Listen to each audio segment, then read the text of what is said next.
Back to the math warriors. आप सभी लोगों के एग्ज़ाम जो है UP RTO BEd first semester के जो एग्ज़ाम है वो आ चुके हैं। उसकी डेट है 23, 24, 25 जो मुझे सुनने में आया। लेकिन अब बहुत सारे बच्चों के डाउट्स आ रहे हैं क्योंकि मेरा एक फ़र्ज बनता है। मैंने जब आप लोगों की काउंसलिंग हुई, फॉर्म भरे गए, आपका सिलेक्शन हुआ, तब भी हम लोग जो है जुड़े रहे एक दूसरे से। तो अब मेरा फ़र्ज बनता है कि आपको इसकी भी जानकारी दी जाएगी, किस तरीके से क्या ये एग्ज़ाम्स है, किस तरीके से आपको लिखना है, किस तरीके से एक अच्छा परसेंटेज बन सकता है, आपको क्या क्या अपनी तैयारी करनी होगी, है ना।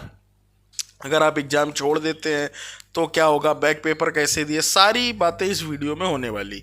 एक वीडियो सारी समस्याओं का निदान।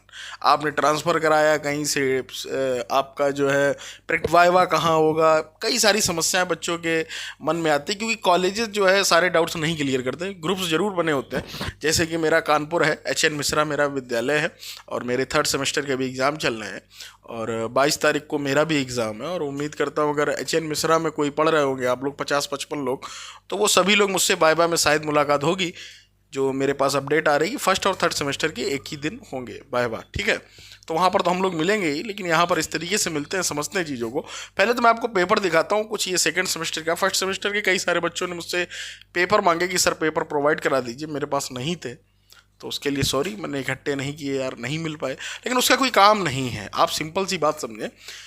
जो बुक्स हैं यूपीआईटी जो प्रोवाइड कराता है उनको आप पढ़ के जाइए। मेन होता है यार लिख कर आओ। देखो बीएड में लिखित परीक्षा भर कर आओ, पेज भरना मेन गेम है, ठीक है। अब उसमें कुछ नहीं लिख सकते हो, मतलब कुछ भी नहीं लिख सकते हो। ये है कि उससे जो आपसे पूछा जा रहा है उस तरीके से आप उसको लिखें, रिप्रेजेंट करें। और कितने पेज में लिखना, कितने वर्ड का, वो मैटर करता है। तो आप देखिएगा आपकी स्क्रीन पर अगर दिख रहा हो तो यहाँ पर लिखा है खंड का से 3, खंड खा से 5 प्रश्नों को चुनना है। कुल 8 प्रश्नों को उत्तर दीजिए, प्रत्येक प्रश्न के दाहिनी ओर अंकित है। ये इस तरीके से ही पेपर आता है, ठीक है। तो प्रथम खंड में दोस्तों रहेंगे आपके 5 प्रश्न। 5 में से आपको करने होंगे 3 प्रश्नों को चुनना होगा, सिंपल सी बात है, ठीक है। और उसमें ये लिखा होगा का उत्तर कम से कम 500 से 800 शब्दों में आपको लिखना है, समझ रहे हो। अब 508 शब्द आप गिनेंगे थोड़ी ना, एक मोटा मोटा आइडिया रहता है। तो मैं जो लिखता हूँ, ये मेरे जो पूरे बैचमेट है या मेरे जो दोस्त हैं सभी, वो जो लिखते हैं हम लोग 3, सवा 3 पेज लिखते हैं, 3.5 कभी कभी लिख दिए, इससे ऊपर नहीं जाते। और आप भी ना जाइए क्योंकि टोटल 32 पेज की कॉपी होती है, हम लोग लगभग 20 से 21 पेज ही बहुत मुश्किल से भर पाते हैं, ठीक है। और 3 घंटे का ही समय जब आप लिखने बैठोगे तो पेपर छूट भी सकता है, इसलिए थोड़ा सा दिमाग से चलना कि 3 पेज से ऊपर ना जाना तो ज़्यादा अच्छा रहेगा क्योंकि एवरेज मार्किंग होती है। ये नहीं कि किसी को बहुत अच्छा, मेन होता है कि आप हेडिंग किस तरीके से डाल रहे हैं, साफ सफाई रखिएगा। राइटिंग का एक बहुत बड़ा खेल है, आपका लेख कैसा है उसका बहुत बड़ा खेल रहेगा, है ना। तो 3, 3, 6, 3, 9, ठीक है। ये आपके हो गए दीर्घ उत्तरी प्रश्न, ठीक। इतने में अपना निपटा लेना। और उसके बाद जो इधर होगा आपका शॉर्ट में आपको क्या करना होगा, उसमें आपके होंगे लगभग 50 से 100 वर्ड में, किन्हीं 5 प्रश्नों को चुनिए, प्रत्येक का उत्तर 50 से 100 शब्दों में लिखिए। तो ये हम लोग लिखते थे 1.5 से 2 पेज। 1.5 में भी आप खत्म कर दीजिए, कोई दिक्कत नहीं, 1.25 में खत्म कर दीजिए अगर टाइम कम बच रहा, आपकी स्पीड स्लो है। लेकिन मैं लगभग 1.5 पेज लिख देता हूँ, ठीक है। तो ये क्वेश्चंस जो है आपके रहेंगे।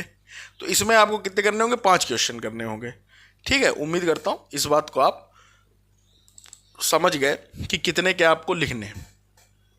तो ये थोड़ा सा याद रखिएगा। टोटल क्वेश्चन ये यहाँ पर 14, 8, 6, ठीक है। 8 कितने रहेंगे, 6 से 14 नंबर तक आपके ये रहेंगे। 5 और 2.5, 7.5, 7.5, 9, 7, 16, वही थोड़ा थोड़ा पेज छूट जाते हैं, तो वही 19-20 पेज ही तुम भर पाओगे इतनी देर में। तो ये हो गया मैटर। इनमें जो भी आपको सही लगे, जो भी किस तरीके से। अब एग्ज़ाम में कई सारे बच्चे पूछ सकते कि आपस में डिस्कशन कर सकते हो, क्या है देखिएगा, अलग अलग विद्यालय का अलग अलग रूल एंड रेगुलेशन होते हैं अपने, तो उस पर मैं कुछ नहीं कह सकता हूँ कहाँ का क्या है। लेकिन यही है कि पेपर आप दीजिए जाके, पहले दिन आपको चीज़ें समझ में आ जाएगी कहाँ किस तरीके से एग्ज़ाम्स होते हैं। और दूसरी बात, अब मेन बात कर लेती है तो हो गया पेपर का मैटर।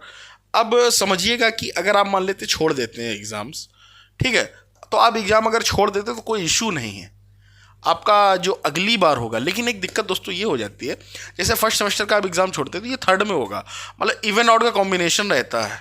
अगर आपने इवन वाला सेमेस्टर छोड़ा तो इवन में ही होगा जाके, मतलब 2 वाला 4 में होगा जाके, 1 वाला 3 में होगा, 1 साल लग जाता है, ठीक है। अगले सेमेस्टर में वो बैक पेपर नहीं होगा, इस बात को भी बहुत अच्छे से समझ लो, भाई कई सारे बच्चों को नहीं पता होता, लेकिन हो जाता, कोई इशू नहीं उससे। ठीक है, 5 साल तक वैलिड होता, चाहे कितनी भी बैक खाते रहो चाहे ना, तो 5 साल तक क्लियर कर लो तो कोई इशू नहीं है इस बीएड में।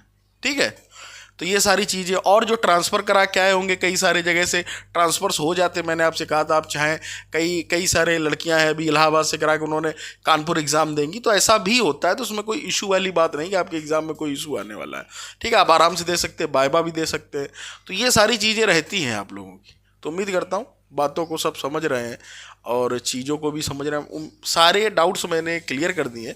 अगर अब भी आपका कोई डाउट्स बचा हो तो आप क्या करेंगे, सिंपल सा कमेंट कर सकते हैं। कमेंट से अच्छा है कि आप मुझे टेलीग्राम में मैसेज करें, मैं वहाँ पर आपके सारे डाउट्स क्लियर कर दूंगा। तो अपने समय पर पहुँचें, और पेपर चाहे तो जल्दी भी छोड़ सकते हैं, वो तो सब छोटी सी बातें हैं, उसमें कोई फिक्स नहीं है। थोड़ा बहुत लेट भी हो जाते हैं पेपर के टाइम में, तब भी चल जाएगा। तो ये सब चलता रहता है ना। तो बेस्ट ऑफ लक आपके एग्ज़ाम के लिए। 23, 24, 25 एग्जाम है, और वाइवा की जो आपकी डेट रहेगी वो अप्रैल फर्स्ट वीक रहने के प्रबल चांसेज है, या लास्ट मार्च में भी जा सकता है, जैसे 30-31 में। ठीक है, और जहाँ तक फर्स्ट सेमेस्टर और थर्ड सेमेस्टर के एक ही दिन होंगे वाइवा। ठीक है, उम्मीद करता हूँ जुड़ गए होंगे मैथ फॉर इस चैनल को सब्सक्राइब कर लीजिए, बेल आइकन दबा लीजिए, टेलीग्राम जरूर ज्वाइन कर लीजिए। मिलते हैं, टिल देन टेक केयर।